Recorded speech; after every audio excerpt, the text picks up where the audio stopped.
నమస్కారం, మను కథలకు స్వాగతం. ఈరోజు మనం వంశీకి నచ్చిన కథలు నుంచి నాన్నంటే అనే ఒక చక్కటి కథను విందామండి.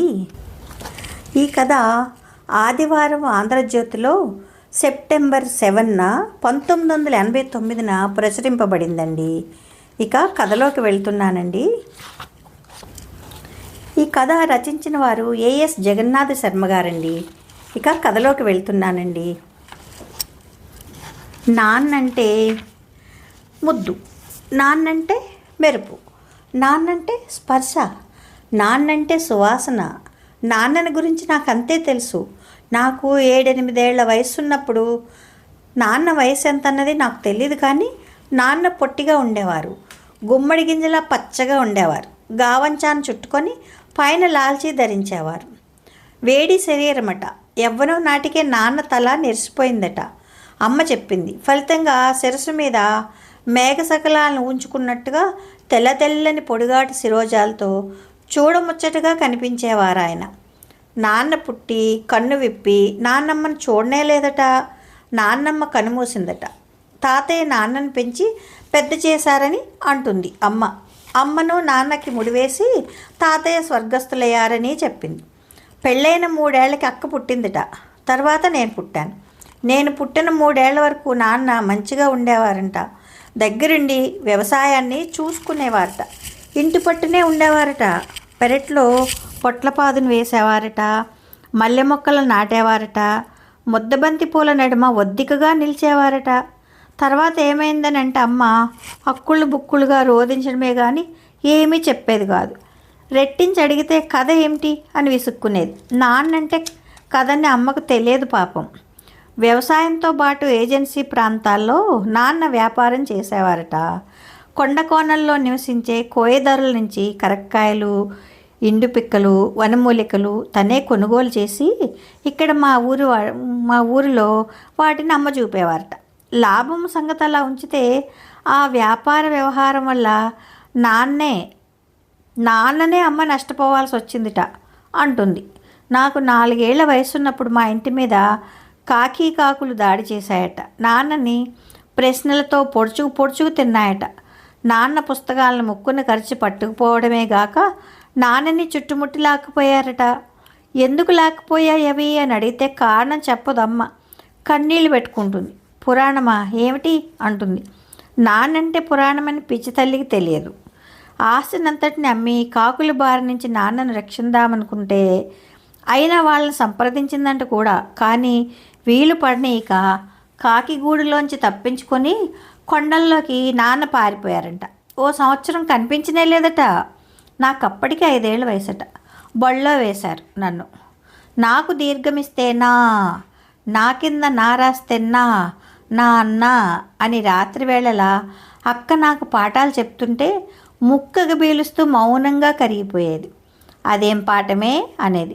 నాన్నంటే పాఠమని తెలుసుకోలేని వెర్రిబాగులది అమ్మ. ఒకనొక రాత్రి నా బుగ్గల మీద పెదవులు నిన్న స్పర్శ కలిగింది. మరుక్షణంలో గరుకుతనం తగిలి గిలిగింతలొచ్చాయి. కనువిప్పు చూద్దునో అమ్మ హరికేన్లాంతరు ఎత్తిపట్టి నిలబడి కనిపించింది. ఓ పక్క అమ్మలా నిలిచి ఉంటే మరో పక్క పొట్టిగా గుమ్మడి గింజల పచ్చగా గావంచాను చుట్టుకుని ఉన్న వేరెవరో నిల్చున్నారు. నా నిద్ర చెదిరిపోయింది. లేచి మంచం మీద కూర్చున్నాను. ఎవరమ్మా అడిగాను. జవాబు చెప్పలేదమ్మా. చిరునవ్వు నవ్వింది. నన్ను తన ఒడిలో కూర్చోబెట్టుకున్నాడు ఆయన. ఏం చదువుతున్నావు అని అడిగారు. 1వ తరగతి అని చెప్పాను. వాడికి వారాల పేర్లన్నీ వచ్చు అన్నది అక్క. నిజమా? ఆశ్చర్యపోయారాయన. కళ్ళు పెద్దవి చేసి నన్ను మెచ్చుకోలుగా చూశారు. చెప్పనా అడిగాను. ఆయన చెప్పమన్నట్టు తలూపారు. ఆదివారం 1, సోమవారం 2, మంగళవారం 3, బుధవారం 4, గురువారం 5, శుక్రవారం 6, శనివారం 7. ఈ 7ను వారంల పేర్లు వల్లించాను. సంబరపడ్డాడు ఆయన. సందిట మరింతగా నన్ను బిగించాడు. ముద్దులిడారు. ఆయన పెదవులు గమ్మత్తైన వాసన వేశాయి. మళ్ళీ బుగ్గన ముద్దులిడితే బాగుండనిపించింది. అమ్మ వేరుశనక్కాయలు వేయించి తెచ్చింది. చేటలో పోసి ఉంచింది. ఇంత బెల్లం ముక్కను కూడా చెంతనుంచింది. తింటావా అడిగారు ఆయన. అపరాత్రి వేళ తిన్నది అరిగించుకోలేడు, వాడి కొద్దులేండి అన్నది అమ్మ. ఒలిచి వేరుశనగ పలుకులు గుప్పిళ్ళగా ఆయనకు అందించసాగింది. ఓ చేత్తో నా తల నిమురుతూ కూర్చున్నాడాయన. నిద్ర కమ్ముకొస్తుంటే ఆయన గుండెలపై ఎవరికి వెచ్చవెచ్చగా నిద్రపోయాను. తెల్లారు లేచి చూస్తే ఆయన ఒళ్ళో లేను. నేను యథాప్రకారం మంచం మీద ఉన్నాను. రాత్రి వచ్చింది ఎవరే అని అడిగాను అమ్మను. ఎవరొచ్చారే? ఎవరూ లేదు అన్నదమ్మ. చల్ల చిలికే కవ్వం కోసం వెతుకులాట ప్రారంభించింది. పొట్టిగా ఉన్నారు చూడు, నన్ను ఆయన ముద్దు పెట్టుకున్నారు చూడు, నేను ఆయన ఒళ్ళో పడుకున్నాను చూడు, ఆయన వచ్చారు కదే అంటే కలగని ఉంటావు అన్నదమ్మ. భలే కళ అన్నాను నేను. నాన్నంటే కళని అమ్మకు తెలియదు. ఆ రోజు నన్ను బడికి పంపలేదు. వెళ్తానంటే వద్దంది. వెన్నంటి నన్ను తిప్పుకుంది. చాలా రోజుల తర్వాత ఓ వర్షారాత్రి వేళ మెలకి వచ్చి చూద్దునో, గుమ్మడి గింజలా పచ్చగా గావంచాను చుట్టుకుని ఉన్న ఆయనే నన్ను ముద్దెడుతూ మళ్ళీ కనిపించాడు. తన గరుకుగడ్డం బుగ్గలకు నా బుగ్గల నదుముకుంటూ కనిపించాడు. హరికేన్ లాంతర్ వెలుగు ఆయన ముక్కు మీద ప్రతిఫలిస్తోంది.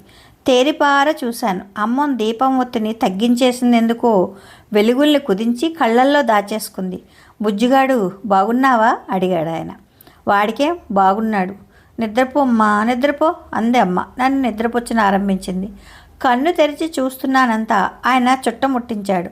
పొగవాసన, ఆయన పెదాల వాసన ఒక్కలా ఉన్నా అనిపించింది. ఊపిరి గట్టిగా పీల్చి ఆ వాసనని గుండెల్లో పట్టి ఉంచుకొని నిద్రలోకి జారిపోయాను. వేకున వర్షం వెలిసింది. నాకు మెలకువ వచ్చింది. ఆయన లేరు. పాలు పితికేందుకు చెంబునుంచుకొని పెరట్లోకి ఆవు దగ్గరికి వెళ్ళమన్నదమ్మ. అమ్మ రాత్రి భలే కలొచ్చిందే అన్నాను. ఏ కలరా అడిగింది. పొట్టుకున్నారు చూడు, నన్ను ఆయన ముద్దు పెట్టుకున్నారు చూడు అని చెప్పుకొచ్చాను. కళా పాడా పిచ్చి మాట నువ్వును అన్నది అమ్మ. నాన్నంటే పాటని అమ్మ ఊహకు అందలేదు. శీతాకాలం దీపావళి పండుగతో చలి దివ్వెల దగ్గరికి వచ్చింది. ఆ రోజుల్లో ట్రంకుపెట్టెలో దాచి ఉంచిన రగ్గును తీసి వెచ్చగా ఉంటుందని చెప్పి కప్పుకొని నిద్రించమని దానిని అమ్మ నాకు అందించింది. వెల్లికిలా పడుకుని ఆ రగ్గును మీదకు లాక్కున్నాను. తల నిండుగా ముసుగేసుకున్నాను. అప్పుడు రాత్రి వేళొచ్చే గుమ్మడి గింజలా పచ్చగా గావంచాను చుట్టుకుని ఉన్న ఆయనే నా దేహాన్నంతా స్పర్శిస్తున్నట్లు అనిపించింది. రగ్గు నీడ ఆయన గూడనిపించింది. ఆ గూడంతా ఆయన పరిమళంతో నిండి ఉన్నట్టు అనిపించింది. ఉచ్ఛ్వాస నిశ్వాసాలను హెచ్చు చేసి సరదా పడ్డాను ఆనాడు. అమ్మని పిలిచి, పొట్టిగా ఉన్నారు చూడు, నన్ను ఆయన ముద్దు పెట్టుకున్నారు చూడు, ఈ రగ్గంతా ఆయన వాసన ఇస్తోంది అని చెప్పాను. అమ్మ పక్కన అక్క కూడా నిలిచి ఉన్నప్పుడు. ఆయన ఎవరనుకున్నావు అన్నదక్క. ఎవరే అడిగాను. ఆత్రంగా లేచి కూర్చున్నాను. చెప్పేందుకు అక్క నోరు తెరిచిందో లేదో అమ్మ అక్క ప్రయత్నాన్ని నివారించింది. ఎవరైతే నీకెందుకురా, పడుకో అంది. వెదవికి అన్నీ కావాలి అంది. అన్నీ అక్కర్లేదే, నాన్నొక్కరే కావాలి అందామనుకున్నాను. అమ్మ కోపగించుకుంటుందని మిన్నకున్నాను. మన్నాడు వరండాలో కూర్చుని ఎండని కాగుతూ అక్క స్వెట్టర్ అల్లుతోంది. సూదుల్ని చిత్రంగా తిప్పుతోంది. ఆటలా ఉన్నది. నాకా అని అడిగాను అక్కని. కాదు నాన్నకి అన్నది. నాన్నెక్కడున్నారే చెప్పవు ప్రాధేయపడ్డాను. దూరంగా కొండల్ని చూపించింది. కొండల్లోంచి ఎగిసి వస్తోన్న సూర్యుడిని చూపించి అక్కడ ఉన్నారు అని నవ్వింది. నన్ను ఆట పట్టిస్తుంది అనుకున్నాను. ఉక్రోషంగా దాని వీపున దబదబా బాది చేతికందక వీధిలోనికి పరిగెత్తిపోయాను. ఆ తర్వాత అక్కాళ్ళతోనే స్వెట్టర్ పూర్తి కావస్తుంటే అది నాన్న కోసమని తెలిసి దాన్ని చేతుల్ని నా మెడ చుట్టూ వేసుకునేవాడిని. వదిలిగా స్వెట్టర్ చేతులు నా మెడనంటి ఉంటుంటే నన్నెవరో అక్కుని చేర్చుకున్నట్టు అనిపించేది. నాన్న ఇలా ఉంటారని అనుకునేందుకు నాన్న ఫోటో కూడా ఇంట్లో లేదు. ఆయన ఏనాడు ఫోటో తీసుకోలేదట. తాతయ్య తైలవర్ణ చిత్రం ఉంది, దానిని చూపించి అచ్చం ఇలానే ఉంటారు అన్నదక్క ఓసారి. నాటి నుంచి నాన్నని చూడాలనిపించినప్పుడల్లా తాతయ్య తైలవర్ణ చిత్రం చూసి మురిచిపోయేవాడిని. నాన్న కోసం అల్లుతున్న స్వెట్టర్ పూర్తయింది. ఆనాడు అక్క సంతోషం అంతా ఇంత కాదు. స్వెట్టర్ని భుజాల దగ్గర పట్టి నిలిపి దాని నిండుగా చూసుకుంది. అమ్మని కేకేసి చూపించింది. తీసుకెళ్ళి నాన్నకి ఎప్పుడిస్తావు అడిగాను అక్కని. నాన్నే వచ్చి తీసుకుంటారు అన్నదక్క. ఎప్పుడొస్తారే ఉత్సాహంగా అడిగాను. ఎప్పుడో ఒకప్పుడు వస్తారు, రాకపోతే రారు. దేవుడా ఏం అన్నది అమ్మ. నాన్నంటే దేవుడని అమ్మ గుర్తించలేకపోతోంది. ఓ చలిరాత్రి ఎవరో వచ్చిన అలికిడి, సోకని వాసన, నా దగ్గరికి నడిచి వస్తున్న సుగంధాన్ని అమ్మ అడ్డగించింది. పలకరిస్తే చాలు పసిగడుతున్నాడు వెధవ అన్నది స్పష్టంగా వినవచ్చాయి ఆ మాటలు. తర్వాత మరేమీ వినరాలేదు. నిద్రలో నిండుగా కూరుకుపోయాను. ఆ రోజు బాగా జ్ఞాపకం ఉంది.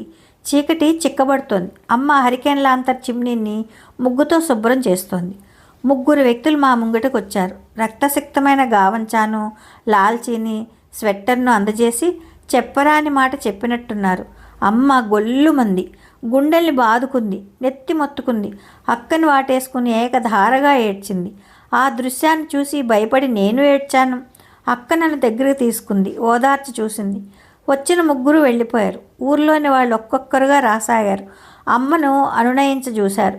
ఊహించిందే, బాధపడి ప్రయోజనం లేదు అన్నారు. ఏం జరిగిందంటే మీ నాన్న చనిపోయాడన్నారు. తుపాకీ తోటాకి కూలిపోయాడన్నారు. స్వెట్టర్ మడత విప్పి చూస్తే జల్లెడలా ఉంది. ఎన్ని గుళ్ళుపోయాయో అని దుఃఖించారు. అక్కలేని స్వెట్టర్ అది. ఎరుపు రంగుది, మరింత ఎర్రగా కానవచ్చింది. నాన్నెవరే, ఎప్పుడొచ్చారే అని అడిగాను అక్కని. పొట్టిగా ఉన్నారు చూడు, నిన్న ఆయన ముద్దు పెట్టుకున్నారు చూడు, ఆయనే మన నాన్న, మొన్నొచ్చారు అన్నది అక్క. నన్ను గట్టిగా పట్టుకుని మరింత గట్టిగా ఏడ్చింది. అక్క పట్టు నుంచి తొలగి నాన్న స్వెట్టర్ని చేతిలోకి తీసుకున్నాను. ముఖాన్ని అందులో ఉంచి అట్నించటు ఇట్నించటు రుద్దాను. గరుకుగడ్డం బుగ్గలకు నా బుగ్గల నదిమిన స్పర్శ కలిగింది. నాకు ఇష్టమైన వాసన వేసింది. నాన్న వాసన, నాన్న స్పర్శ నన్నంటి ఉన్నాయనిపించింది. ఏడవాలనిపించలేదు. 7 లోకాల్లోనున్న నాన్నని వెతుకు పెట్టుకోవాలనిపించింది. ఆ మాట అంటే పారేసుకున్న వస్తువా ఏం, వెతికితే దొరకడానికి అని అమ్మ అనవచ్చు, శోకించవచ్చు. అయితే అమ్మకి ఈనాటికి తెలియదు నాన్నంటే నిత్యావసర వస్తువని. కథ సమాప్తం. కథ బాగుందండి. ఈ కథ మీకు నచ్చితే లైక్ చేయండి, షేర్ చేయండి, కామెంట్ చేయండి, సబ్స్క్రైబ్ చేసుకొని నన్ను ఎంకరేజ్ చేయండి. ఉంటానండి. ప్రేమతో మీ మను.